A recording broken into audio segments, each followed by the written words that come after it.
2025 թվականի առաջին եռամսյակում Հայաստանի համախառն ներքին արդյունքը ընթացիկ գներով կազմել է 2 տրիլիոն 117 միլիարդ 693,4 միլիոն դրամ, հայտնում են կառավարությունից։ Հայաստանում մեկ շնչի հաշվով ՀՆԱ-ն կազմել է 687,853 դրամ։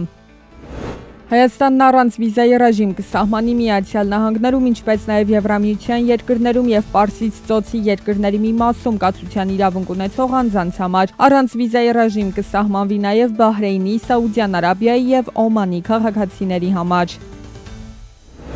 Սիրիայում 448 անձ ստացել է Հայաստանի Հանրապետության քաղաքացու անձնագիր։ Նրանց պետական տուրքը կվճարի Հայաստանի կառավարությունը։ Այն կազմում է 27 միլիոն 160 հազար դրամ։ Նշենք, որ համաձայն կառավարության որոշման օտարերկրյա պետություններում վավերական Հայաստանի Հանրապետության քաղաքացու անձնագիր տալու կամ փոխանակելու համար պետական տուրքի վճարումից ազատվում են ազգությամբ հայ այն օտարերկրյա քաղաքացիները կամ ՀՀ քաղաքացիները, որոնց մշտական բնակության վայրում ստեղծվել է այնպիսի արտակարգ իրավիճակ, որը սպառնում է քաղաքացիների կյանքին կամ առողջությանը։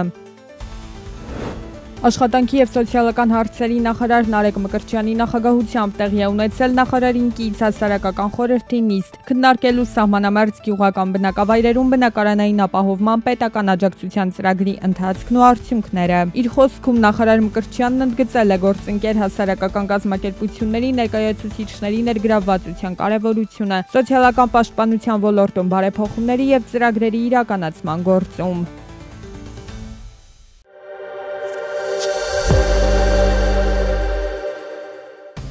Եվրամիությունը ստիպված կլինի առնվազն 10 միլիարդ եվրո ավելի ծախսել, քան 2024 թվականին ձմռան համար իր գազի պահեստները համալրելու համար։ Սառը ձմեռը մինչև մարտ ամիսը Եվրամիության գազի պահեստարանները 2/3-ով դատարկ թողեց, ինչը 2022 թվականից ի վեր ամենացածր մակարդակն է։ Մինչև նոյեմբեր գազի պահեստարանները 90%-ով լիցքավորելու համար Եվրամիության անհրաժեշտ կլինի մոտ 26 միլիարդ եվրո։ Եվրոպական հանձնաժողովը սկսել է հետաքննություն Չինաստանից ներմուծվող ավտոմոբիլային անվադողերի վերաբերյալ, որի արդյունքում հնարավոր է հակադեմպինգային մաքսատուրքեր կիրառվեն։ Չինաստանից ներկրվող այս տեսակի ապրանքի վրա սահմանված անարդար գների, ինչպես նաև դրանցից ստացված վնասի մասին Բրյուսելին ավելի վաղ բողոքել են Եվրամիության անվադողերի արդյունաբերության ներկայացուցիչները։ Ժամանակավոր մաքսատուրքեր Չինաստանից անվադողերի ներկրման վրա կարող են սահմանվել արդեն առաջիկա 8 ամիսների ընթացքում, եթե նախնական արդյունքները ցույց տան դեմպինգի առկայություն։ BRICS-ի նոր զարգացման բանկի կայացումը նոր փուլ է մտնում։ Ալժիրը պաշտոնապես դարձել է բանկի անդամ պետություն։ Նոր զարգացման բանկի ստեղծման նպատակն է ֆինանսավորել ենթակառուցվածքային և կայուն զարգացման ծրագրեր անդամ երկրների և զարգացող տնտեսությունների համար։ Ալժիրի անդամակցությունը դիտարկվում է որպես հերթական քայլ BRICS-ի աշխարհաքաղաքական և ֆինանսական ազդեցության խորացման գործընթացում։ Հնդկաստանի կենտրոնական բանկի զեկույցի համաձայն երկրի տնտեսությունը կարող է դառնալ գլոբալ աճի հիմնական շարժիչ ուժը պայմանավորված ներքին ցածր գնաճով և հնարավոր տոկոսադրույքների նվազեցմամբ։ Սա կարող է խթանել ներքին պահանջարկը և ներդրումները, նպաստելով ինչպես Հնդկաստանի, այնպես էլ գլոբալ տնտեսության աճին։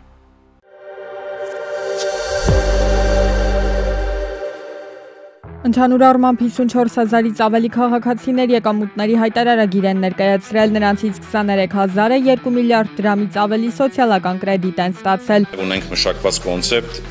հայտարարագրման նոր հարթակի, բայց նաև միաժամանակ փոփոխություններ են կարել, գիտեք, այդ 300,000 շեմի մասին, որը հնարավորություն է տվել ավելի հանգիստ լինել հայտարարագրերը դրածներից, ունենք ժամկետների որոշակի փոփոխություններ հայտարարագրերը դրածներից, որը բխում են նույնականացման քարտերի հասանելիությունից։ Լրագրողները ՊԵԿ նախագահից հետաքրքրվեցին, կարող է վստահեցնել, որ մինչև նոյեմբերի 1-ը հայտարարագիր լրացնող բոլոր քաղաքացիները ID քարտերով ապահովված կլինեն։ Էականը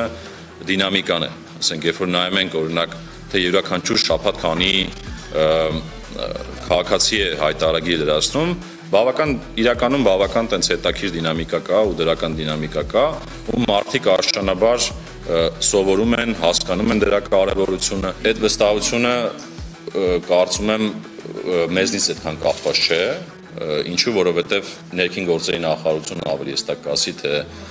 մինչև նոյեմբերի 1 բոլոր ID քարտերը պատրաստ կլինեն թե չէ։ Հաջորդ հարցը վերաբերում է կոնյակագործներին։ Տնտեսվարողները բողոքի ակցիաներ են իրականացնում Վրաստանի դեսպանատան մոտ։ Վրացական մաքսակետում խոչընդոտներ են ստեղծվել հայ կոնյակագործների, գինեգործների համար։ Իրենց ապրանքը չեն կարողանում արտահանել։ Պեկ նախագահը հայտնեց, որ գիտեն խնդիրը, աշխատում են այդ ուղղությամբ։ Փորձում ենք հասկանալ, թե ինչումն է խնդիրը, որ նման փորձաքննություններ են իրականացվում։ Այս պահի հիմնական մեկնաբանությունը նա է, որ դա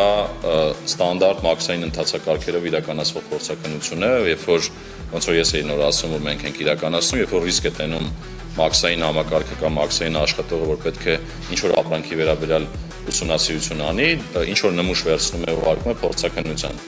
Հիմա այս պահին այդ մեկնաբանությունը ունենք, բայց իհարկե այդ մեկնաբանությունը դեռ բավարար չէ, որ խնդիրները խորը հասկանան։ Հունվար-ապրիլին ՊԵԿ-ը տնտեսվարողների 6124 ստուգում է կատարել։ Ստվերի դեմ պայքարի եւ վարչարարության շրջանակում 45 միլիարդ դրամի գումար է մուտք արվել պետբյուջե։ Ամբողջ գործիքակազմով 18%-անոց աճեր ունենք, մոտ 45 միլիարդ դրամի բացահայտումներ։ ՊԵԿ նախագահը վստահեցնում է, թե հաջող պայքար են տանում կոռուպցիայի դեմ։ 9 քրեական գործ կա հարուցված, 16 ծառայողական քննություն է իրականացվել, 6 աշխատակից խիստ նկատողություն է ստացել, համակարգից աշխատանքից ազատվողներ են եղել։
Կառավարությունն իր մայիսի 22-ի նիստում որոշում է կայացրել, որով Հայաստանի տարածք հիմնականում Ռուսաստանից ներկրվող խոզերի քանակական սահմանափակումը ժամանակից շուտ վերացվել է։ Հիշեցնենք, որ 50 կիլոգրամ կամ ավելի կենդանի զանգված ունեցող խոզերի Հայաստան ներմուծման վրա ժամանակավոր քանակական սահմանափակում էր դրվել 2025 թվականի հունվարի 1-ից մինչև հուլիսի 1-ը։ Այս ժամանակահատվածում Հայաստան կարող էր ներկրվել ոչ ավելի քան 25,000 հատ կենդանի խոզ։